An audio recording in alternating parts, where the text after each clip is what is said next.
Welcome to today's episode of Uniting for Workplace Equity, a partnered effort between the Employee Rights Center and the Kim Center for Social Balance. I'm Dr. Hei-ock, Executive Director of the Kim Center. We're a nonprofit dedicated to accelerating workplace equity for all employees through data-driven, stakeholder-led efforts. We're grateful to ERC for hosting this series, and with me is their director, Alor Calderon. Hi, everybody. I just want to say a quick hello and, thank the speakers for being at this great discussion. Our immigrant entrepreneurs and our community have really been a very important, part of our community for a long time. And through this latest period of, of a world pandemic and other issues, they have really taught us that there's a lot to do and a lot to improve. And so I really appreciate your discussion and looking forward to your comments. Thank you so much, Alor. We'll start with women. Women still have second-class status in the workplace and society, and as a result, we live in a culture that normalizes lower representation, respect, and reward for women than for men. Women at multiple intersections of identity are particularly vulnerable to discrimination. And yet, it's a universal fact that the health and well-being of every person on this planet is tied to the success of the women in their communities. San Diego alone will continue to sacrifice tremendous economic and social potential every day until we intentionally elevate women's financial viability, safety, and personal and professional dignity to a regional priority. The Kim Center is spearheading a region-specific initiative called LEAPS that unites community stakeholders around this common goal. Today, we're demonstrating a piece of how it works by asking legal and community stakeholders to dialogue on the daily experiences and needs of workers who are immigrants, particularly women. As Alor mentioned a little bit earlier, about a quarter of San Diego's population are immigrants, and their contribution to our economy is significant. In San Diego City alone, there are over 60,000 immigrant entrepreneurs, and immigrants have more than $16 billion in spending power and pay almost $10 billion in taxes every year. 1/3 of our essential workers are immigrants. Now I'd like to welcome our panelists. Mohamed Musse is the program coordinator for the United Women of East Africa support team. United Women of East Africa is located in the City Heights neighborhood of San Diego, and Mohamed strives every day to help create a robust pipeline to culturally competent health services, education, and advocacy for the health and well-being of East African women and their families. Mohamed is getting his master's in counseling at San Diego State University. Thank you for being here. Ian Seruelo practices immigration, asylum, and employment law. He is legal counsel for the Filipino Workers Center, and his firm provides legal services to the Employee Rights Center and Somali Bantu Association of America. He is a member of San Diego's Asian Pacific American Labor Alliance, the United Taxi Workers of San Diego Board, and the San Diego Immigrant Rights Consortium Advisory Board. Hi, Ian. Hello, everyone. Maria Tapia Hernandez is a senior staff attorney at Legal Aid at Work, where she supports workers who have been subjected to unlawful practices on the job. Most recently, Maria was a fellow in LAAW's Project Survive, advocating for the workplace rights of survivors of violence. Maria's legal background also includes assisting asylum seekers, immigrants facing deportation and ICE custody, and domestic violence survivors. Thank you for joining us, Maria. Thank you. For those of you audience members who are just joining us, we're talking with legal and community experts about the daily experiences and needs of immigrants working in the US. I invite you to add your questions to the chat and we'll address them at the end. So Ian, we'll start with you. The immigrant workers' experience is positively unique in many ways, but many of their struggles are also invisible to the general consciousness. Can you speak to some of the major issues we all need to be aware of? Yes, yes, of course. Thank you, Dr. Kim. So I work with a lot of workers who are immigrants and refugees, and here in San Diego, just like in any part of the country, actually, in general, immigrants tend to work in a more like hazardous and usually they work in a low wage industries, right? So, and that's one of the main issues that our immigrant workers face is the wages that are low, and usually involves heavy physical labor, like many in the hotel workers, which are mostly women. And the same is true also with the janitorial and the maintenance work industry, where majority are also women, and involves long hours, and it involves a situation where they are placed in a very vulnerable situation. Of course, another issue would be unsafe and dangerous working conditions. While not particularly common in San Diego, like those who are engaged in agriculture, those who are, for example, exposed to pesticides or long exposure to elements, but still we have a lot of immigrant workers here in San Diego who also suffer from such dangerous working conditions, but in a different kinds of setting, right? So, for example, those who are doing caregiving work, who are actually placed in a home setting where they are working alone in a house of somebody else, right? So it's a very, a vulnerable. They are in a vulnerable situation, especially women who are, oftentimes a victim of sexual, assault, and another main issue definitely is racism, which we all know has been, very prevalent in American society. And in fact, if you see the history of immigrant workers in the U.S., racism plays a very important part always. Since the slavery up to the employment of Chinese in the railroads to the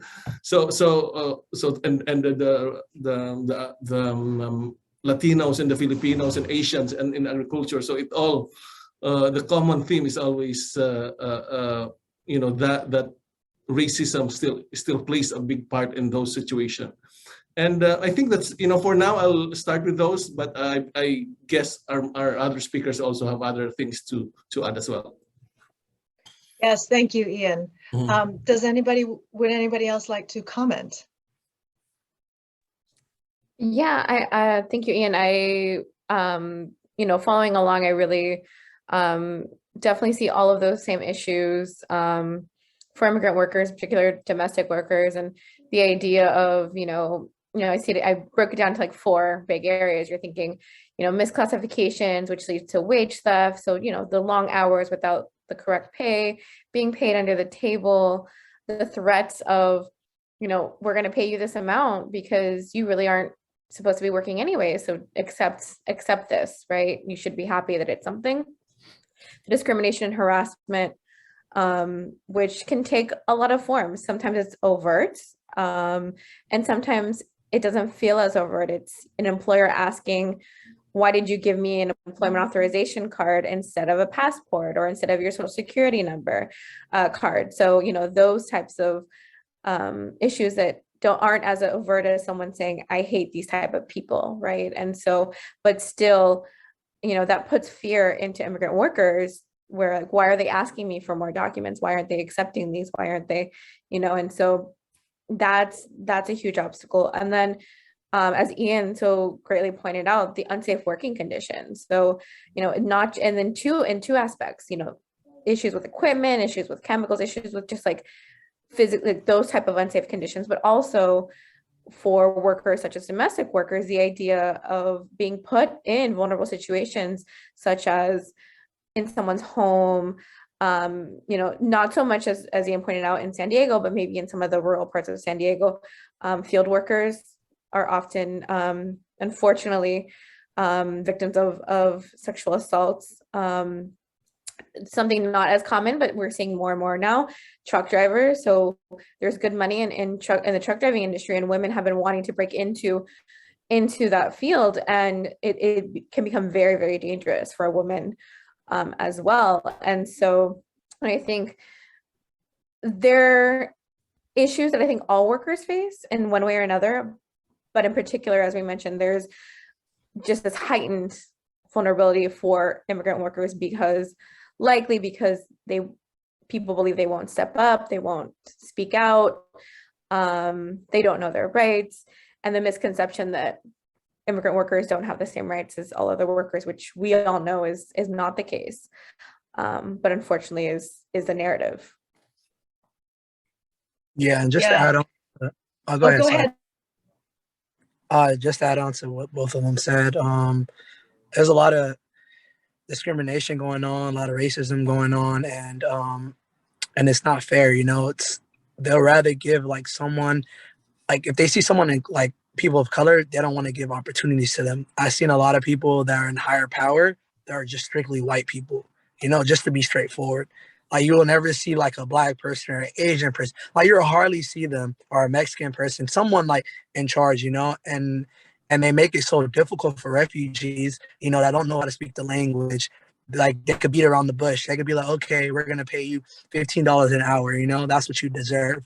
They'll try to like find ways where they put you down instead of uplift you and try to give you the equal opportunities, you know, because they want them to be, they don't want to see us become successful. So it's very hard, like living in America and just like hearing like the flag, like freedom of speech, and just like seeing like it's an equal opportunity. Like you see commercials, like pickup trucks saying like, come to America, like equal opportunity, like we'll give you, like just saying like it's like a lot of freedom. It's really not, because you don't see a lot of people like the same color as me in fields that are like counseling, that are like therapists and stuff like that. It's like they don't want us to become successful, you know, and it's difficult, and it's sad, you know, it's depressing, because like you don't have nobody you can look up to and be like, hey, this person did it and then I can do it, you know. So like you guys were mentioning, like discrimination and racism does play a big role, and it still plays a big role.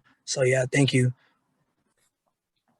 Yeah, and I think just to add a little bit, well, I think what I miss is that, you know, what one characteristic here in San Diego, actually, why these issues are even highlight, you know, are even, it makes it harder for our immigrant communities, that a big section of this immigrant community are undocumented, you know, so that characteristic actually makes these issues even worse to these people.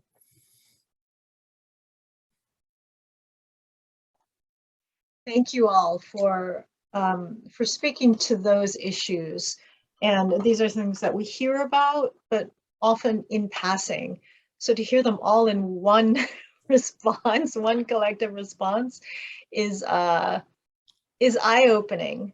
And Mohamed, thank you for starting to talk about the refugee communities. I know this is a community that you're entrenched in and that your work is focused on. Can you talk some more about the experiences of immigrants who are refugees and are trying to work in the US? Yeah, the biggest issue our community faces is not being employed and not having an opportunity to work at places. Being a Muslim refugee could be a deal breaker for some companies. Not having equality and making it hard for refugees to become successful. Our community faces a big disadvantage already. I have many youth that came up to me and tell me that getting into a 4-year university is like a miracle. It's like basically winning the lottery. So many expectations, GPA requirements, and they don't have the necessary resources. The biggest challenge that we face is that some people might have bachelor's degree, but they still don't have like good jobs that pay well, you know? It's like they're doing it on purpose to make sure people of color don't get a fair opportunity.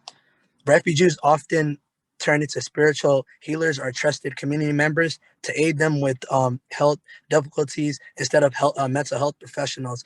Due to the difficulty in providing mental health services to refugees, it is important to understand that factors that may identify individuals at risk. Cultural differences make existed factors related to mental health outcomes and referrals. Refugees are at high risk for mental health symptoms as relates to traumatic experiences. Parents dealing with PTSDs and stress, depression, to barely make ends meet, not be able to speak the language and have resources that people want to be like, they're not comfortable. If they don't see someone that look like us, they won't speak to them or even try to get help. And it makes it hard because we don't see people like us in fields that are like counseling, that are like in like doctors, like therapists, stuff like that. So it's difficult to go to them and kind of ask for them for advice if one, they're not of the same religion as us, and two, they don't look like us. You know, it's like do they really care about us? And you see this like all over the world. Some of the work I do with the SDRCCC, and I'll talk about that a little bit later, coalition, is like I work with the refugees to help them out, and I give them like the right resources that they need. What I usually do is I do like a short interview with the person before we get started. I like to get the sense of their background when they arrive. What are their hopes? What are their dreams? I ask them about their life and like where they spend their time, what like activities they like doing, what is like important to them. I try to like come to their house, see what their environment is like, and see like how I can help them out. Like just being there for them. Like, so I do like so many stuff. Like I'm all over the place. Like I'm like a mentor to some of these kids, some of these adults. Like just like being there for them. Like they need someone that can speak the language, that can speak Somali, that can speak English, you know, that can help them out. Like there's like so many parents like that come up to us and like, you know, because we're the youth, we're like first generation. We came here. I didn't grow up in back home, but I was born in a refugee camp, you know, literally came here when I was three years old. And like, basically me and my family like flew from a civil war. And there's a lot of trauma into that, you know, we flew from a civil war coming to America and for a better opportunity, you know. And right when we got here, it was like, wow, like we don't know how to speak the language. We don't have transportation. And like just having a single mother, you know, just coming here and like just trying to like maneuver, trying to figure out like how things were very difficult, you know. And just for me to give back and talk to the older people and the elders and just help them out, like if they need to fill out like paperwork, just being there for them, like speaking the language is just like providing like resources for them that they can't find, you know, because they don't have anybody to help them out, you know. It's like we live in a disadvantaged community where like people don't care, you know. Is like poverty. It's like, you know what I mean? It's like not a lot of funding. Like kids can't even go to like tutoring because they don't have that necessary like resource, that money, you know. But like if they lived in La Jolla, like kids in La Jolla and stuff like that, they already have an advantage, you know. Their parents already been through school. Their parents been through school. They already have a college degree. They already have like money on the side for their kids to become successful. We didn't have that, you know. We literally had to get it from the bottom and up, you know. So just some of the work I like doing is like amazing because like you touch someone's life, you know, you help them out, you know, you bring a smile to someone's face. But yeah, thank you. I really appreciate your candid portrayal of what life is like. This is something that, as you're saying, those of us who whose families have history here mean that there is potentially some sort of at least disposable income and opportunities that are not available to people who just got here. And I've heard some of those stories from my parents. My parents were immigrants to this country and they came with nothing, but they weren't fleeing in desperation, for example. They weren't coming from a refugee camp. They were coming from families and homes, and they came here on purpose. So thank you for sharing some of those really, really raw experiences that we should all understand. We're kind of touching on everything that my questions address, even later on already as we go, which is totally fine. It's just going to sound a little bit repetitive, but my next question is to Maria about some of the greatest vulnerabilities for immigrants working in sectors that could be invisible to the public eye. So maybe you can help me shift the framework for this question to something like, you know, what can those of us who may not be aware, what can we do? What can we look out for? Is there a place for the observer to have some kind of impact, or any direction that you want to take this question in?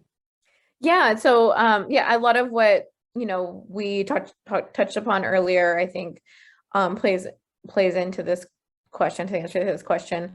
But what I was thinking about with this is, as I mentioned, all workers in some way or another have seen or have experienced the issues that immigrant workers have. What makes it different? And I think what makes it different for undocumented immigrant workers is that constant fear of, I cannot speak up because what if me speaking up is going to be the reason why I get reported, I get terminated, whatever it may be, right? Using that status that they might have, or lack of status against them. And the reality of, when I speak to clients who are undocumented workers who have come to me with, very clear violations of employment law from the employer, wage theft, not paying minimum wage, blatant discrimination, I can tell them all I want that their rights are these and that they've been violated, and that I'm here to help them advocate for finding a solution to advocating for their rights. However, there's a real concern and a balance between vindicating a worker's rights and the real threat of retaliation. And so California is great in a lot of ways where there are these,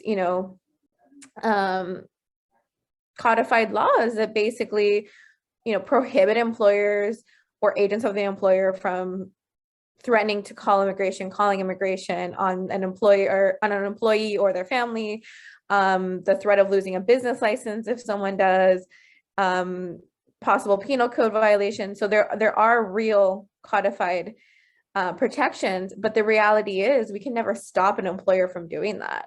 They're there and they exist, but it might be too late. And so there really is that's a big difference. Whereas someone who doesn't have the issue having to deal with being undocumented, that's a factor they don't have to worry about.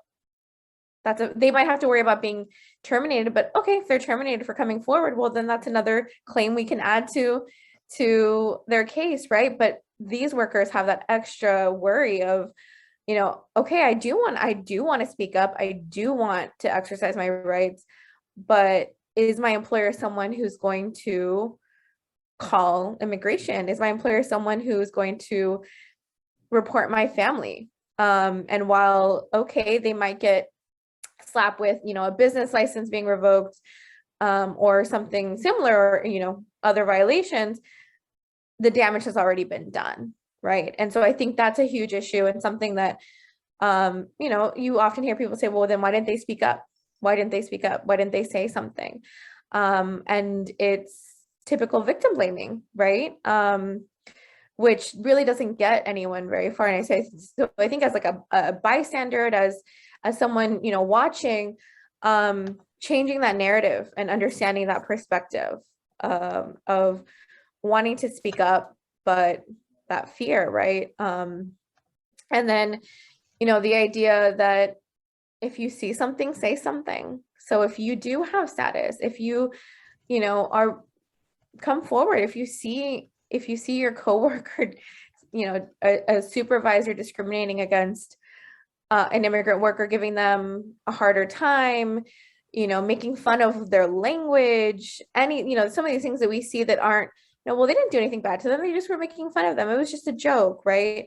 But no, it's not, speaking up and saying something, because that's important. And I think, it also goes a long way of creating community and making sure that our immigrant workers feel welcome as well and feel safe.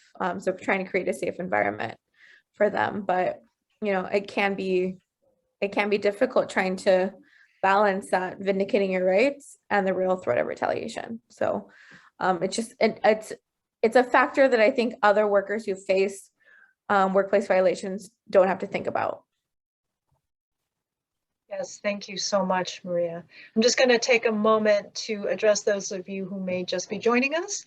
We're here with Maria Tapia Hernandez of Legal Aid, Ian Seruelo, an immigration, asylum, and employment attorney, and Mohamed Musse of the San Diego Refugee Communities Coalition to highlight the experiences and concerns of employed immigrants in the U.S. We'd love to see your questions in the chat, and we will address them at the end. So would anyone else like to comment on what Maria was just talking about? I want to add to what Maria also mentioned, and also a little bit about what Mohamed touched on earlier, which is, one issue that recently came up here in San Diego is the issue of the alternative of immigrant communities especially during the pandemic, when a lot of people, end up not employed, right? Being terminated from employment or their place of work closed down. So one thing that usually immigrant communities turn to is vending, street vending, which is a big community here in San Diego. So in fact, when we were helping a lot of immigrants during the pandemic, when I'm part of the San Diego Immigrant Rights Consortium, and we help a lot of those who are undocumented, who end up losing their employment, and we were able to give them relief checks to be able to pay their rent or buy their groceries. And we did some interviews, and many of them end up later on vending. And the one of the problems right now in San Diego is that there is a recently passed legislation that actually, instead of promoting entrepreneurship, tends to restrict and punish those who are vending.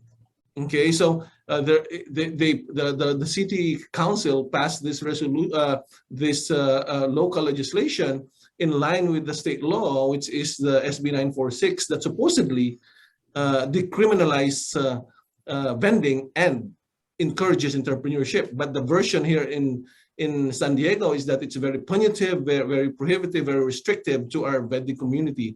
And in fact, what we do as an advocacy group, as an advocacy coalition for migrant and refugee communities, we try to call the city council on these kinds of legislation, that we should, instead of doing this, they should put budget to ensure that vendors are able to promote their business and be able to find alternative ways to earn a living.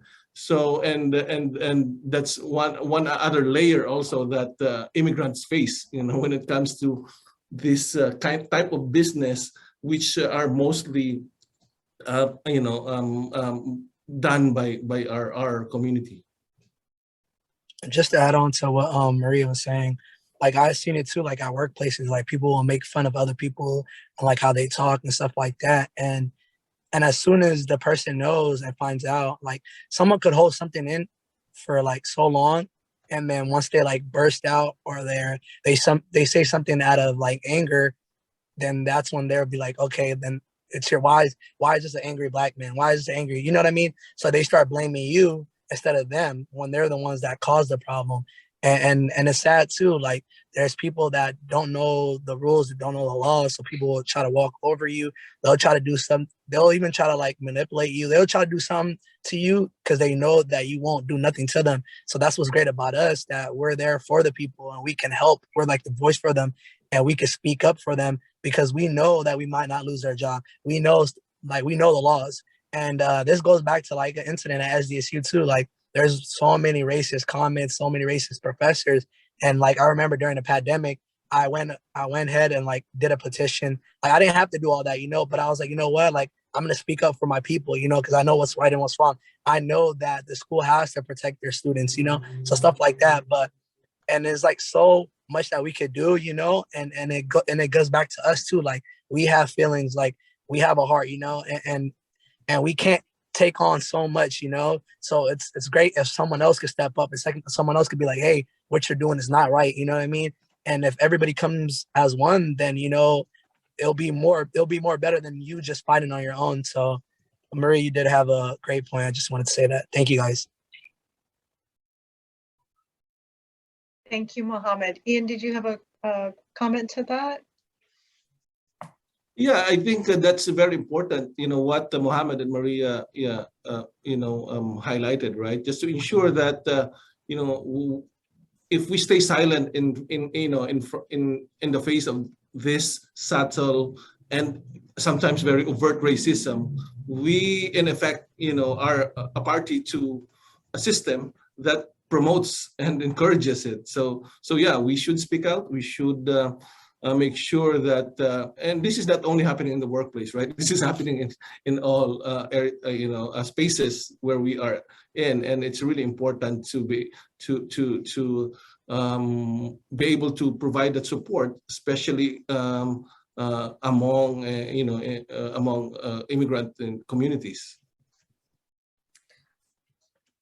Yeah, I was just gonna add, I mean, I think that what everyone's saying speaks to the idea that it can't just be us who are invested in these issues, right? I think the pandemic highlighted the fact that we are all very interconnected.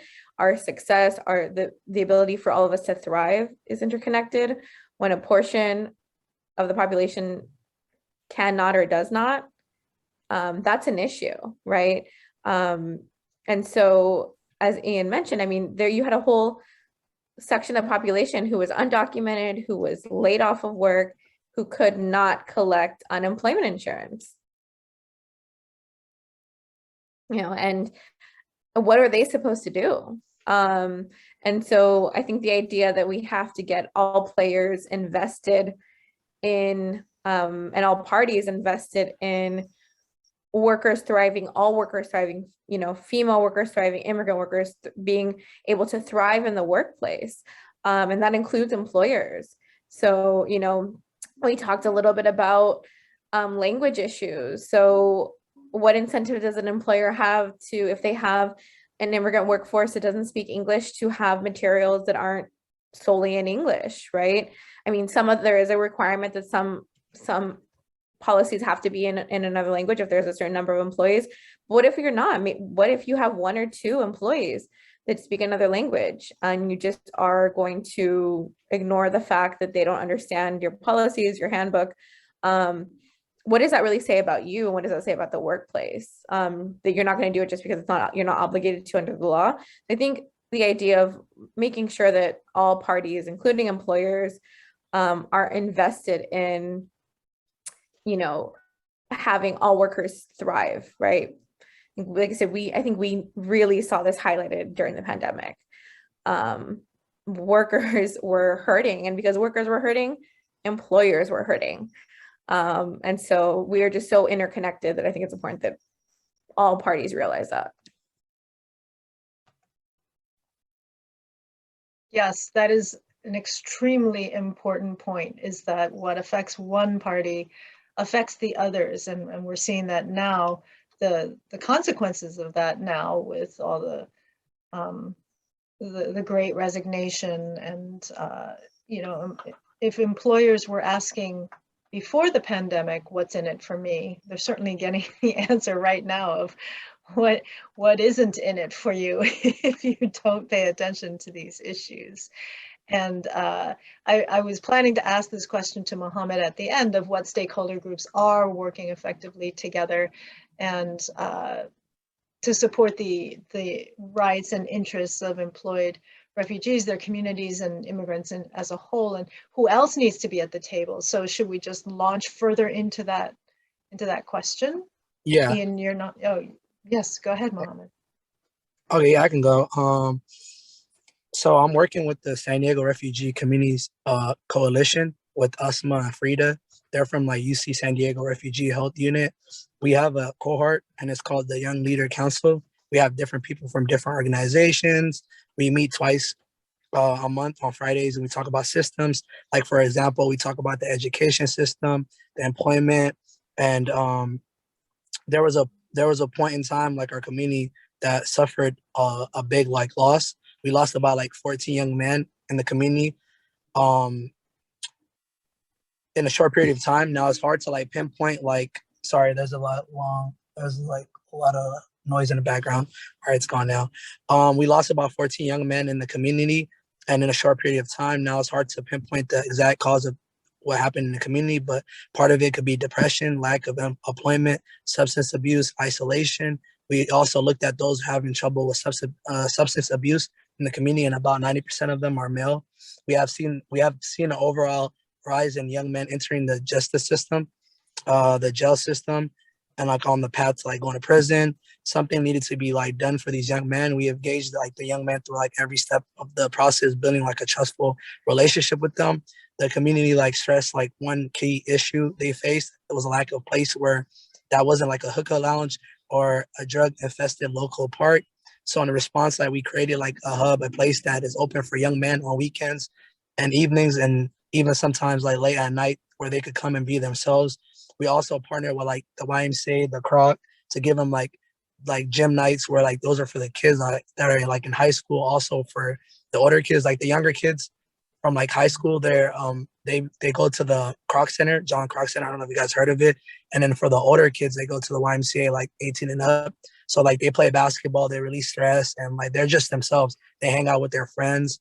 We also held like job fairs, workshops, developed a smoke-free campaign to tackle some issues such as unemployment, substance abuse, and mental health awareness. We represent a diverse community. We also do like healing circles for young men like 15 to 25 on Fridays at 3 p.m.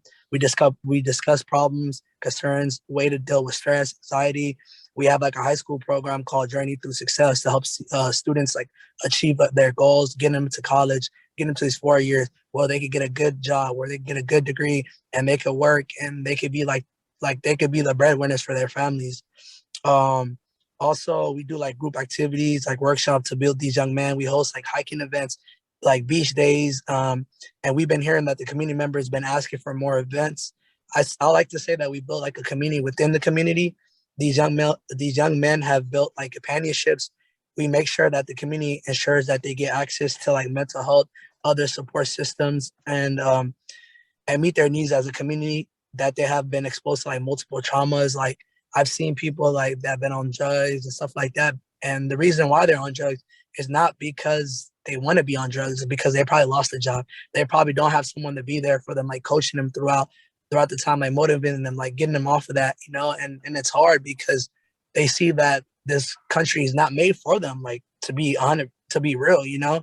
And they see that they don't see people of color in like big positions that can like help them out, help them succeed. So it's hard dealing with drugs and seeing that you don't have a support system. So that's what we're trying to like tackle. That's why like we have like these other program where like we help like young men, and I know I'm talking about young men a lot because those are like the ones that suffer a lot in our community. And we also do work with women too as well. We have other people that work with them as well. But we seem like suffer from our community, you know, like dealing with the trauma that their parents had, and now they have to deal with another trauma, being like living in America, and the society is not built for them. So it's difficult seeing that, but it's also great because we help our community out. We're there for them, you know. We're there like from the beginning to the end, you know. And we're just trying to make sure that they have an equal opportunity. And people like us, it starts from us, you know, like seeing people that graduated college, see people that are in fields that are like counselors, that are like medical fields, just seeing that, showing them that, hey, it's possible to do it.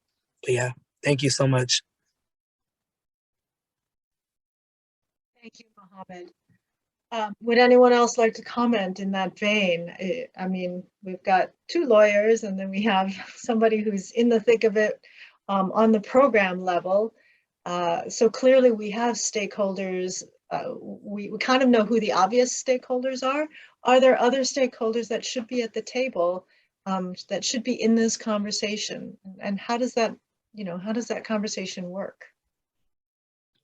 Yeah, I think, which is, again, my answer would be connected to the other questions probably, but the stakeholders would probably be the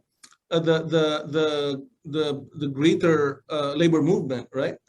All you know, like the labor centers and the labor movement, they should be at the table and in ensuring that they are also advocating for the plight and the rights of immigrant workers, because you know we are all in the same boat.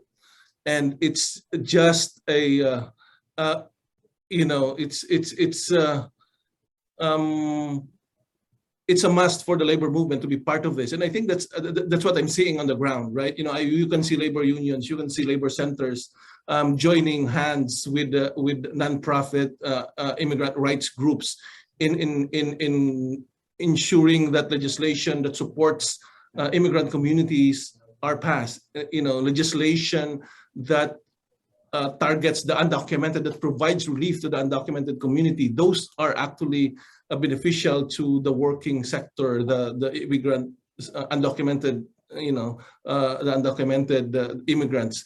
And, you know, when we go to Sacramento and call for the passing of for example, the Vision Act to ensure that, you know, our local police doesn't, you know, use the resources to transfer our community members to ICE, that is actually, you know, helping, you know, the working community of San Diego's, particularly those who are from coming from, you know, communities of color, right? So if we campaign to ensure that tax benefits also redound to those who have undocumented children or undocumented parents, that is also, you know, an action that provides relief to the immigrant working family. So yeah, so I would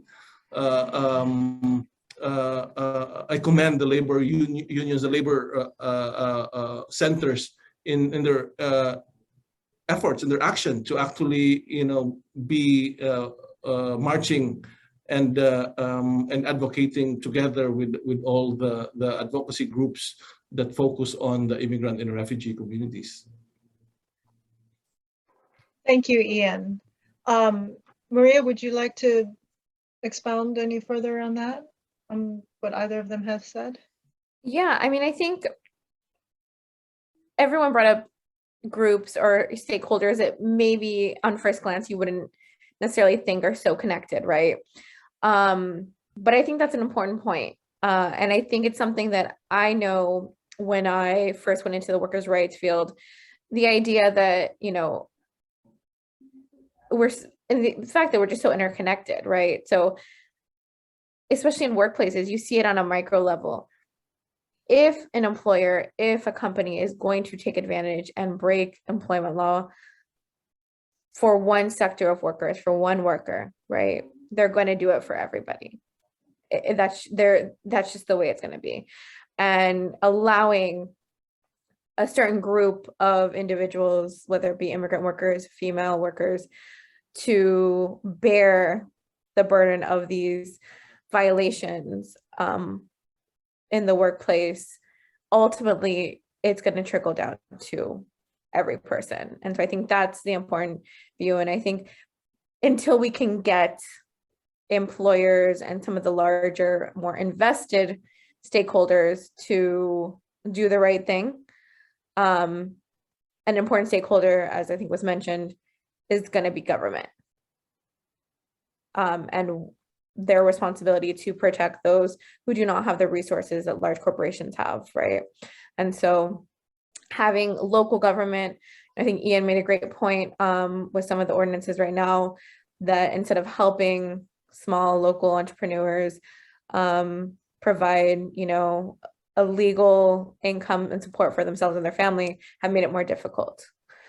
So having local government, state and federal, really be a safety net, as it should be, until we can get employers and companies to do the right thing. That safety net has to exist. Yes, absolutely. And Mohamed, I am curious to know how much of this activity that's going on the legal level, on the government level, on the advocacy level, and even within labor groups, how much of that do you feel within your community on a daily basis? You know, do the members of your community see it, experience any of that advocacy? Not really, not from the government at all. More of like for like refugees, like companies that help us out. But we don't see that much help from like the government, and feel like they kind of brush it to the side, like they don't care. I know Sorry, what was that?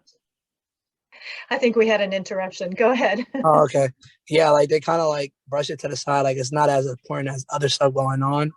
And I would love like the government to get involved and like they actually like put laws down, like you guys were mentioning, and just like be there for the people, you know, and like have like strict policies. I'm not saying like give us a handout, but like some people like deserve like a little bit more help, you know, that they need, and that's I'm being realistic. Like some like communities need that, and just like big on like just like being there for like at least like the community you serve, or at least like the city that you serve, like at least like if the mayor could come down, or like, you know, see how the community is and see like what people are going through and see like how he can change some stuff like that. So as of right now, kind of don't see it, but like hopefully in the future that can change. But yes.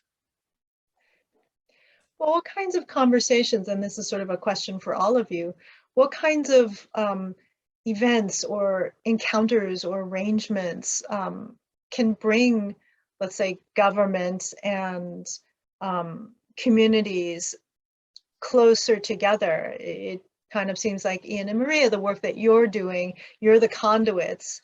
How can we increase the pace of effectiveness there?